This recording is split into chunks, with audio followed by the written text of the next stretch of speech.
Écoutez bien le président du Brésil aujourd'hui. Et après, vous voulez que Neymar porte cette sélection. Pourtant, de retour à l'entraînement, débordant de motivation pour porter cette équipe. Devant toute la foule, quand il a demandé aux gens qu'est-ce que le Brésil a de bon maintenant, un enfant a répondu Neymar. Neymar est le premier joueur au monde à être appelé en équipe nationale sous le régime du télétravail. Il y en a qui vont rigoler et vont dire qu'est-ce qu'il a dit de faux. Parce que oui, Neymar ne joue effectivement pas en ce moment. La chose étant, c'est que ton équipe joue actuellement une Coupe du Monde. Les supporters dans le désespoir de trophée depuis que l'ère Ronaldinho, R9 et tout ce qu'il en suit terminé. Pourtant, dans cette ère, t'as un joueur qui est énormément ressorti. A fait de son mieux tout seul, coûte que coûte pour porter cette sélection. Aujourd'hui, on voit encore que le Brésil sans lui, ça donne absolument rien. On voit que personne n'a réussi à prendre la relève. Et toi, en tant que président du Brésil, tu viens lâcher cette phrase alors qu'il est censé être de retour après le match prochain. À la figure du Brésil.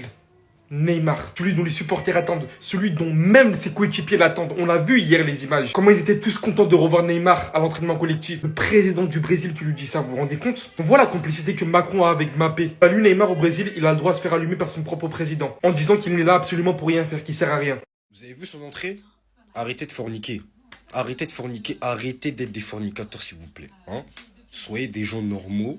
Arrêtez d'être des sauvages tout le temps, à envoyer des DM à des raclis, à capter des raclis, à faire des trucs bizarres. Au moins, maintenant, vous avez vu son entrée de merde, là? Son entrée cailleuse de ouf? Voilà, c'est ça. C'est ça d'envoyer des DM à chaque fois à des raclis pour rien. Alors que t'es foutu. Regarde comment t'es égaré. À la base, t'étais fort, hein? Regarde ton entrée de merde. Cailleuse. Incapable, va. Kylian Mbappé est bien au-dessus de Thierry Henry en équipe de France. Parce que je vois qu'il y a un débat qui est refait surface depuis 2 jours, depuis le match contre le Sénégal, en comparant ces deux-là en équipe de France. Les gars, il n'y a pas match. Et vous le savez, j'aime pas du tout Kylian Mbappé. Mais les gars, un peu de sérieux. Thierry Henry, en termes de palmarès, ouais, c'est au-dessus de Kylian parce qu'il a la Coupe du Monde et il a l'Euro. Kylian, il a pas l'Euro. Bon, il a une Ligue des Nations, mais on s'en fout. C'est comme Henry, il a la Coupe des Confédérations, on s'en fout aussi. Mais individuellement, il n'y a pas photo. Henry, Coupe du Monde 98, il joue à peine. Il n'est pas du tout important pour l'équipe de France. Son seul tournoi référence, c'est l'Euro 2000, où il a été très bon, il finit dans l'équipe type du tournoi et il fait une très grosse finale face à l'Italie.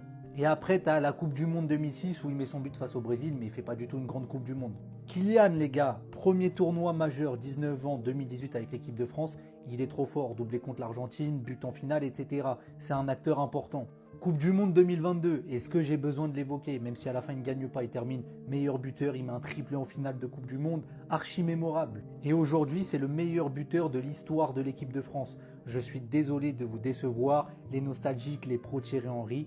En équipe de France, il n'y a pas photo entre les deux. Kylian Mbappé est au-dessus. C'est tellement la honte. Je crois qu'on est sur le pire CSC de l'histoire de la Coupe du Monde. Reprise de volée dans ses propres cages alors que la frappe elle était même pas cadrée à la base. Le Qatar vient de se faire bousiller par le Canada 6 buts à 0 après nous avoir livré une prestation de boucher dans tous les sens du terme. Et si vous avez regardé le résultat sur internet et que vous pensez que c'est à cause des 2 cartons rouges, pas du tout, il y avait déjà 2-0 à la 30e. Et des records, je peux vous dire qu'ils en ont tapé. Déjà, c'est la première équipe à se faire battre par le Canada en Coupe du Monde. Ça devient aussi la première équipe de l'histoire à prendre 2 cartons rouges et mettre un but contre son camp dans le même match. Et comme si ça suffisait pas, ils ont aussi graillé un coup franc dans la bouche, poteau rentrant. Saliba, le buteur qui rend hommage à Ismaël Koné qui a subi une boucherie par un joueur du Qatar. Il est sorti sur blessure, malheureusement c'est la fin de compétition pour lui. Je vous laisse regarder comment il lui a explosé la jambe, hein. Tu vois le premier coup, le mec il est au catch, il a pas envie de s'arrêter. Là il revient à la charge, il remet un coup, tu vois que sa jambe il voulait vraiment lui péter. Malheureusement ce sera la fois de trop et sa jambe elle va finir en spaghetti. Donc on espère tous qu'ils se font taper au prochain match, qu'ils prennent vite un avion pour rentrer chez eux avant de blesser encore quelqu'un et de gâcher sa compétition. Et s'il y a quelque chose de positif à retenir, c'est que t'as encore les stars qui répondent présentes. Jonathan David qui met un triplé, qui va rejoindre Lionel Messi en tant que co-meilleur buteur de la compétition. En termes de contenu, cette Coupe du Monde, c'est la régalade totale pour l'instant. Ah, Jules Koundé, le niveau technique. Ah là là là, la simple brésilienne. Contrôle d'impudique, contrôle fiscal, contrôle antidopage. Je rigole. Mais gros, c'est pas drôle, gros. C'est pas drôle, mon frère. Ton niveau technique depuis 1 an, on souffle. Je te promets, on souffle, mon frère. Pas besoin d'aller même coin, ça me dérange. Mais plus sérieusement, comment tu peux être pro et avoir des difficultés comme ça, balle au pied? Je me rappelle des matchs et tout cette saison avec le Barça. T'as l'impression que la balle chauffe dans ses pieds. La balle chauffe, il veut se débarrasser du ballon et c'est pas normal. C'est pas normal, ça change le niveau qu'il avait il y a une saison et demie. Mon bon vieux Jules, je t'en prie, et au niveau. Propose-nous du gras cette Coupe du Monde pour revenir en forme en club parce que c'est catastrophique depuis plus d'1 an. Même si bon, sa deuxième mi-temps contre le Sénégal, il était bon défensivement et tout, il était solide, j'ai trouvé qu'il était pas mal. Mais en tout cas, depuis 1 an, c'est plus ça. J'espère que on va voir cette vidéo, mon frère. Un peu moins de sapologie, plus de contrôle technique. Quand le contrôle, waouh!